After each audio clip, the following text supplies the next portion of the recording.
Tiangco, ang inyong kapusong totoo.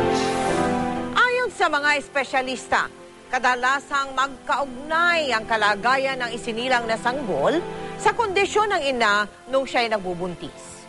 Pero sa kaso ni Marife Pelicano ng Bulacan, kahit na sobra siyang nag-ingat nung siya'y nagdadalang tao, kompleto pa nga sa check-up at bitamina, ipinanganak pa ring may depresya ang kanyang bunsong anak. Ano kaya ang dahilan? Panoorin po ninyo. Masigla masayahing John Carl ang aking nakilala. Game na game pag nakipaglaro sa akin nang minsang bumisita sa aming tanggapan. Dito sa kanilang inuupahang silong, matyagang tinatapos ni Paulo ang isang liham.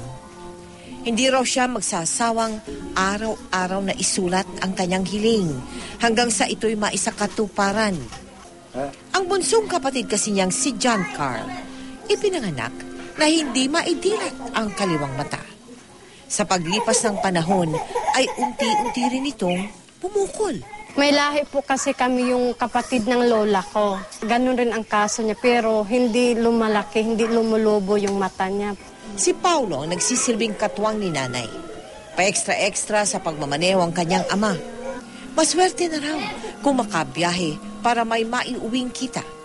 Nang aming samahan sa espesyalista. Inborn, pinanganak siya, wala siyang eyeball sa loob, meron siyang abnormal mass or tumor. Nung lumalabas naman sa ultrasound, cystic tumor, so most likely, baka benign lang yan. It's inherited. Yung mother niya reports 5 other relatives who have cryptophthalmos. Napansin din ito na hindi normal ang laki ng ulo ni John Carl, kaya ang payo nito, isa ilalim pa sa ilang pagsusuri si John Carl. Sana po matulungan niyo po si baby para maopera na po siya.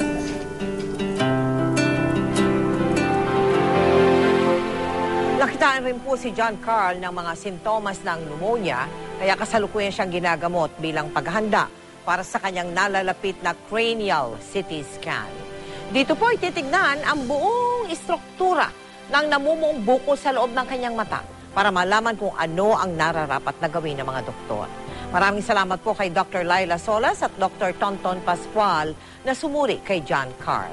Kinakailangan po ni John Carl ang inyong tulong at para po sa mga nais magpaabot ng tulong, maaari po kayo magsadya sa aming tanggapan o magdeposito sa aming bank account o anumang sangay ng Cebuana Luwalier o mag-log on sa www.kapusofoundation.com.